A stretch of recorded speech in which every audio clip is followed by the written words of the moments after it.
Hello, I'm assuming I'm live now. My name is Greg. This is my first broadcast on Periscope. So hello to everybody. I do lots of flea markets in New York, New Jersey, Connecticut, Pennsylvania. I guess most are in New Jersey.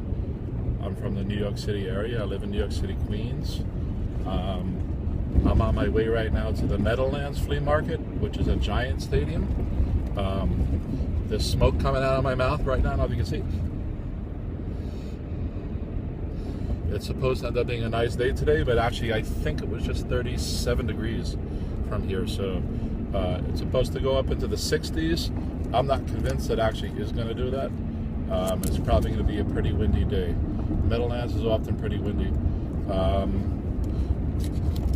What I'd probably like to do is create a series of chats that I'll end up posting on YouTube. I do lots of long drives. Sometimes I drive 150 miles to a flea market, so I could be 3 hours in a car. Right now, even though the Meadowlands is just on the other side of Manhattan, I'm going to cut through Manhattan to get to the Meadowlands, even though it's distance-wise, it's probably only 8 miles. It's going to take me about an hour and 10 minutes. Actually, I'm going to stop in Manhattan to get some breakfast, too. So we may disconnect at that point, since I'm going to be going into one of these gourmet deli things. So I noticed I've been following certain people on YouTube for the past year and just Googling stuff. I've been doing sales for decades now, and flea markets for about 5 years. I'm a multipreneur, which is just a funny way of saying you're an entrepreneur.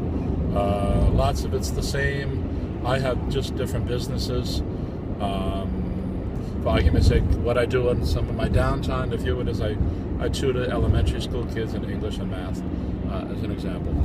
I have other businesses as well, and some are seasonal, some I juggle around, so it's just a matter of that. Anyway, I realized I'm in the car often doing lots of long drives and doing lots of thinking, making choices for myself, deciding stuff, just being exhausted, because those are long drives to have to deal with and so on.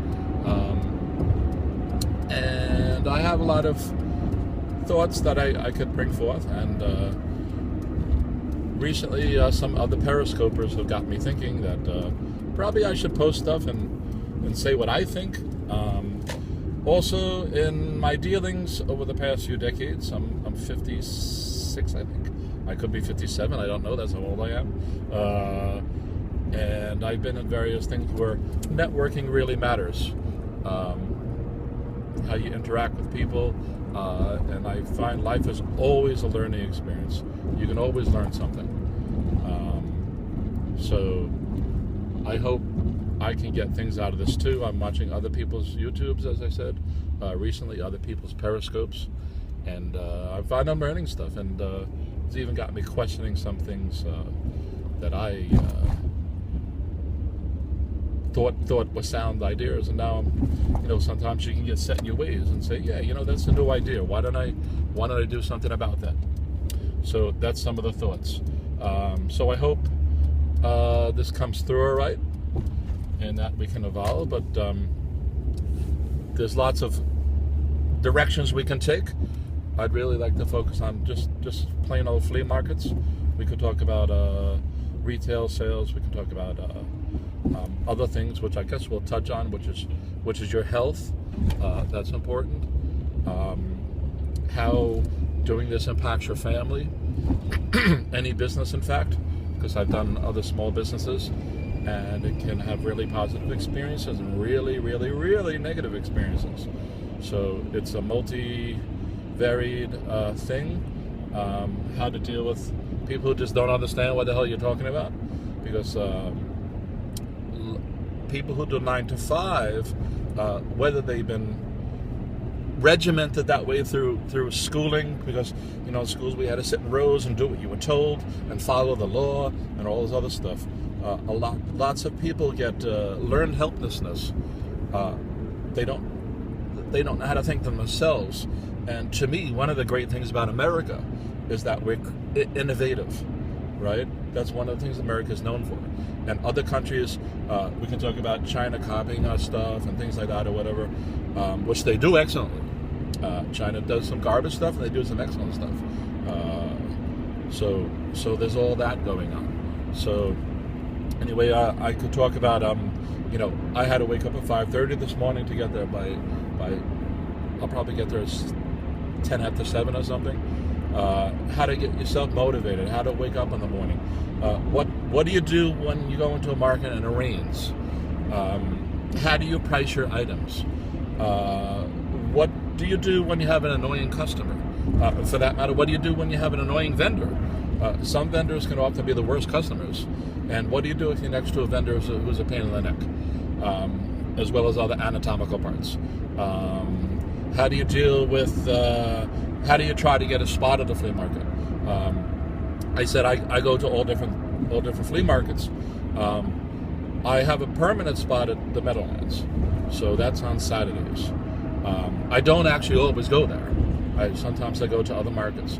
For instance, if it's raining in the New York City area, and it's not raining down souther, I might go to Columbus, New Jersey on Saturdays, because it's not raining there and it's raining here. I already paid the fee for the monthly spot. It rains, so what the hell am I going to do? I have no choice. So, but even that, let's say there's a blizzard or a hurricane or just some big storm that's impacting everywhere you can possibly go, at least in a reasonable distance. Like I said, I can travel up to 150 miles to do a flea market, and I've done further. But traditionally, I might be going 80 miles or something. So, are you willing to, even for instance that? We'll talk about some of that. I hope in some of my other scopes, which I hope to end up posting on YouTube.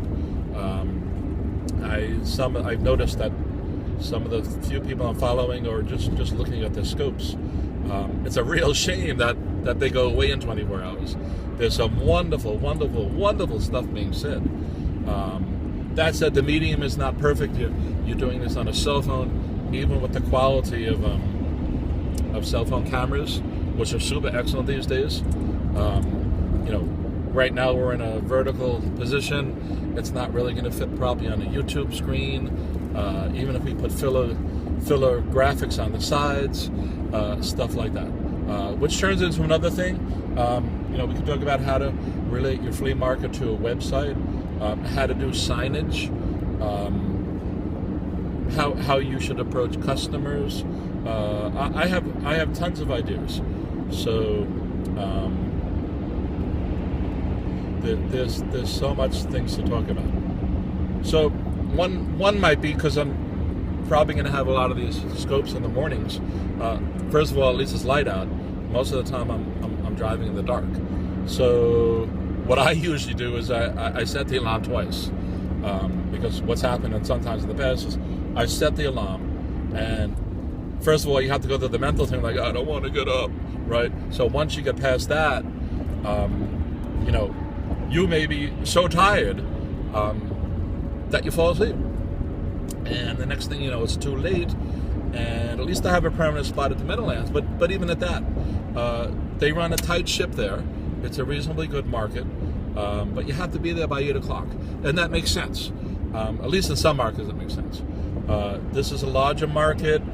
They don't want cars going back and forth. Vendors actually speed down the aisles and so on, which I don't understand. Anyway, if it's, say, a more populated time, this is still winter, even though the weather's nice. More populated times, like let's say the end of the spring in June, where it's more crowded, they don't want people getting hit from a liability perspective. Technically, the market doesn't open for customers until 8 o'clock either. Some markets open earlier, which is actually pretty funny, because when you see customers, hey, let me give you a view of Manhattan for a second. Let's see, how do I do this?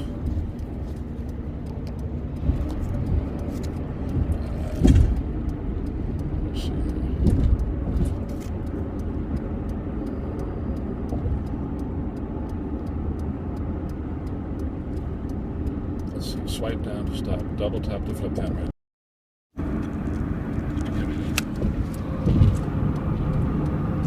approaching Manhattan. I'm going to be taking the 59th Street Bridge into Manhattan. I think we'll come up a little hill here in a second. You should be able to see the Empire State Building in a second. There's Old Glory, the Empire State. There's some other buildings behind it. You can't really see much. All right, let me flip back into normal mode. Let's see, how do I do that? Whoops, no. Okay, here I am. Alright, I don't know why it squished my screen. Yeah, by the way, I've noticed, even though I've been watching other people's scopes for about 3 weeks or something now, that Periscope seems to have a lot of problems. I'm not sure what's going on here now, but so I have no viewers. I probably may have no viewers all the time I scope, because I'm going to be scoping 3 o'clock in the morning and all this other kind of stuff. Okay, that's still not right. When most people are asleep, I know Periscope is international and stuff, but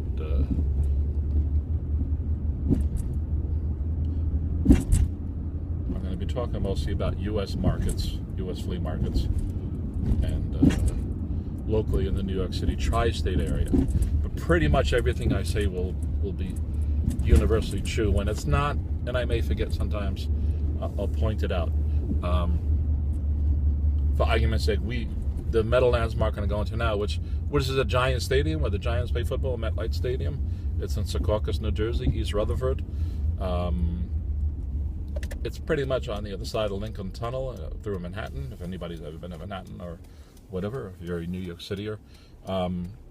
They have the market split into physically 2 parts. There's a used part and a new part. As I said, they run a tight ship, and it works. Whatever it does, it works. I have noticed, though, that the market is dwindled a bit. First of all, it dwindles down just because of the winter. This is a 12-month market. It's held every Saturday.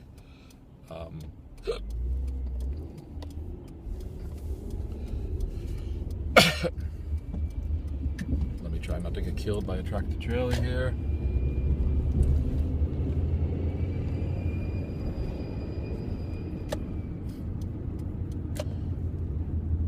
So they have it split into 2 parts.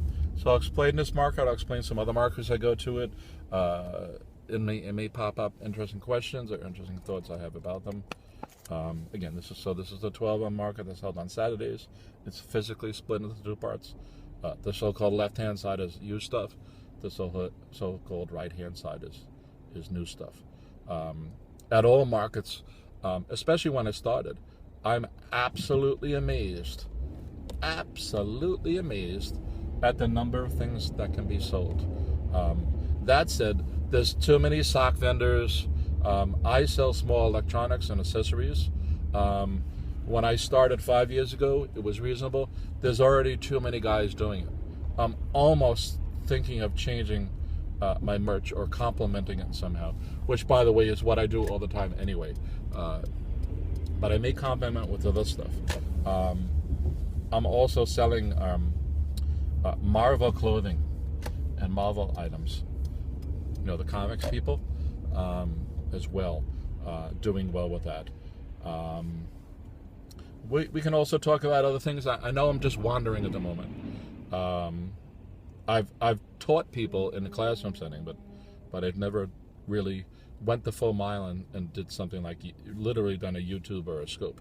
Even though I have other YouTube channels and stuff, it was often somebody else's video that I was doing something with, or a video of something else I posted.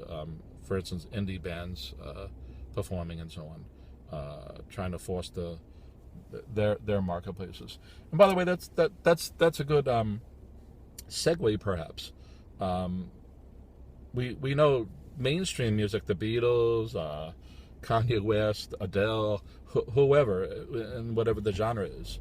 But it never dawned on me how big the indie market is. And that's a segue, because I was just saying I was surprised how many different things that people sell. And furthermore, how much junk sells.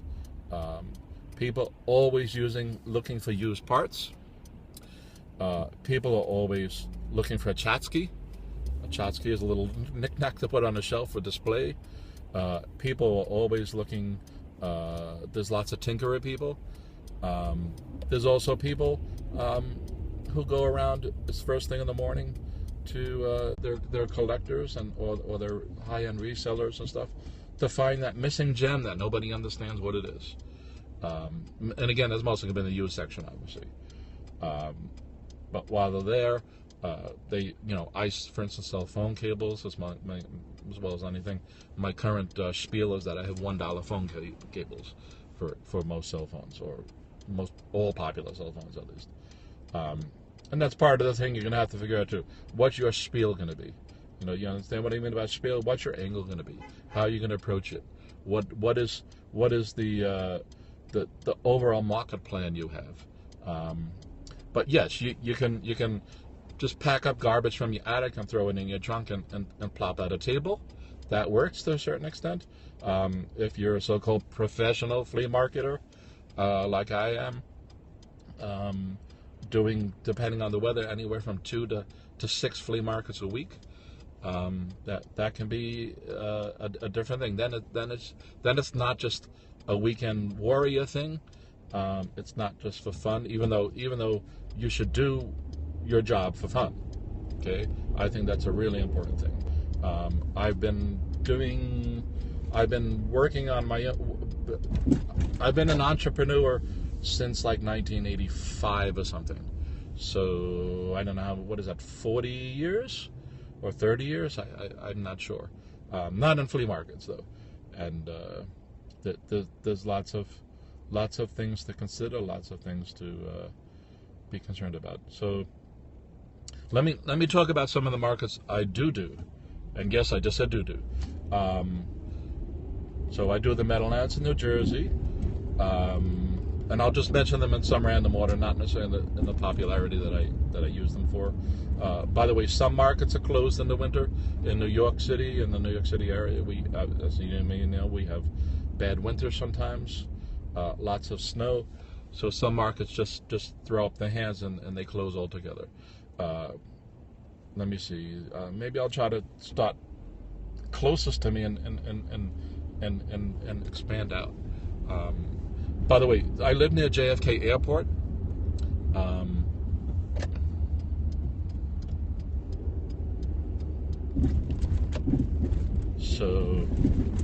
So there's a flea market in Brooklyn called Aqueduct.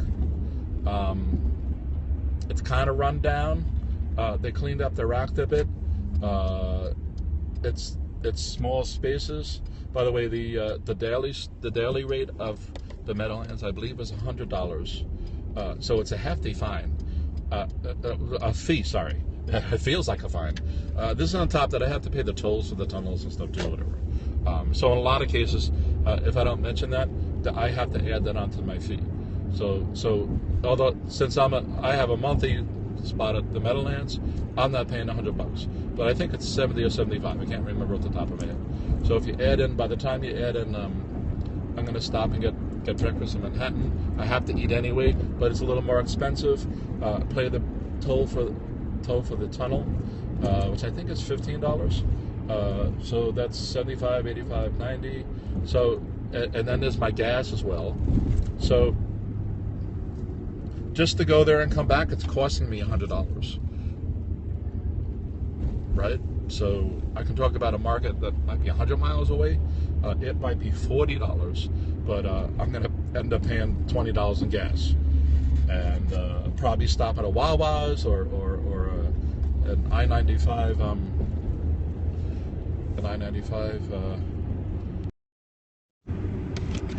Here's Manhattan. We're going over the 59th Street Bridge.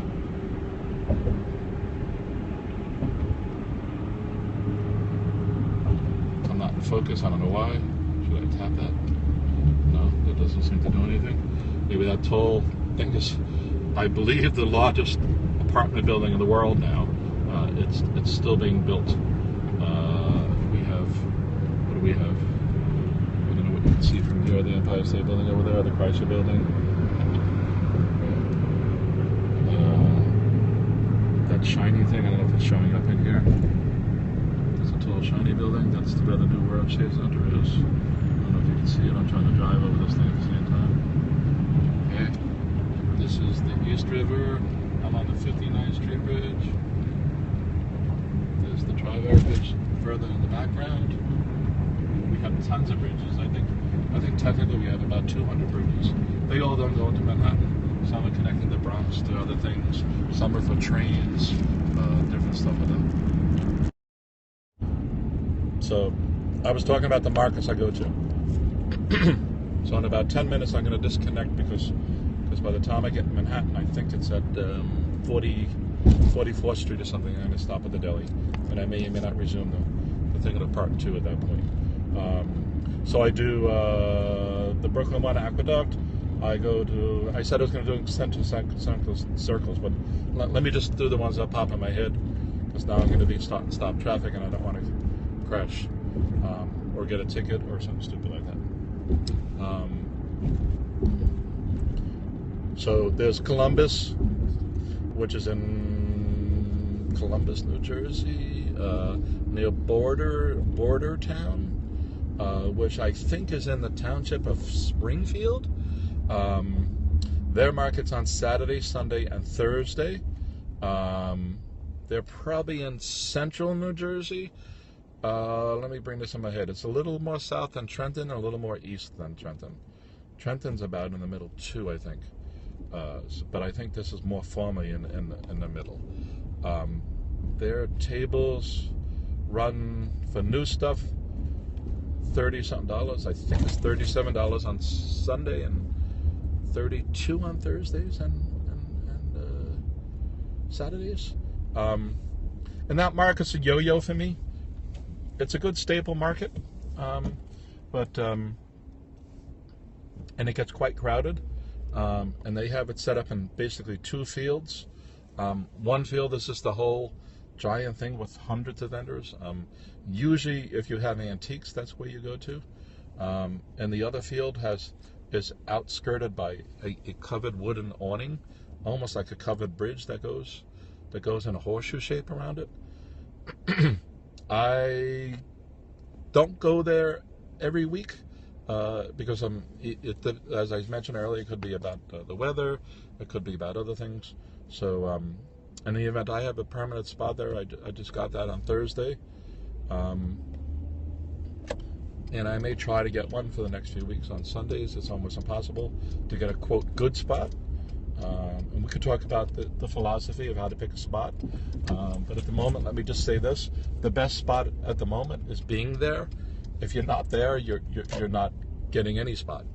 And then the follow up is that if you want a so-called good spot, whatever that means, right? Because there may not be a best spot in some markets. Some markets are monolithic, and or have physical things that make that the so-called best spot not really the best spot. And a lot of what you're selling, in addition to focusing on selling products, you're selling yourself. You're presenting yourself in some manner formally. So there's Columbus. As I said, it's between, let's say it's $35 on average. Sunday is the best day, I find. Thursday is probably the second next best day, and Saturday is probably the worst day. I'm not sure why. I always wanted Saturday to be the best day, but it kind of works out for me. If I do the Meadowlands on Saturdays, then I don't have to worry about Columbus in that case. You can hear me crashing all around here. We're going down 2nd Avenue in Manhattan, and it's bumpy as freaking hell.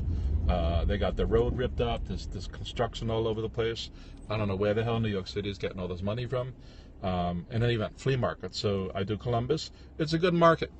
By the way, the Meadowlands is mostly a white market. I'll give some of the demographics of some of the markets. The Meadowlands is mostly a white market. You can't really take a bus or a train there. So furthermore, it's people with cars. So you kind of have to drive there. It's in the parking lot of the MetLife Stadium, and it's off a highway, Route 3. Same for Columbus, by the way. You take I-95 to exit 7, and then you take 206 south for maybe 5 miles. The Columbus is more of a mixed market. Lots of Spanish, lots of blacks, lots of whites. Probably not so many Asians. And by the way, there's people who travel themselves to these markets. You might say, what the hell is he talking about? He travels 150 miles to some markets. There's actually, I met somebody on Sunday at Columbus, 6 days ago, who told me they spent 3 hours driving from Connecticut. That's pretty wild. That somebody would drive there. He was also thinking about becoming a vendor, so we talked about that and stuff. But he only drove down to purchase. But reconnaissance, by the way, is an important thing to do. Find out what's going on, see what the other vendors are doing without being arrogant, figuring out your pricing, all this other stuff like that. So another market I've gone to is El Grasso, which I think is named after a street there, the Boulevard El Grasso or something in Connecticut. That market, I can't remember, I think was about $40 as well. It has too many knockoffs and so on for me. Let me see, I'm going to park here, and there's a line of garbage trucks on the next block, so I'm not going to do it. All right, I'm at the deli, so I'm going to sign off and see if I can come back and resume. Adios.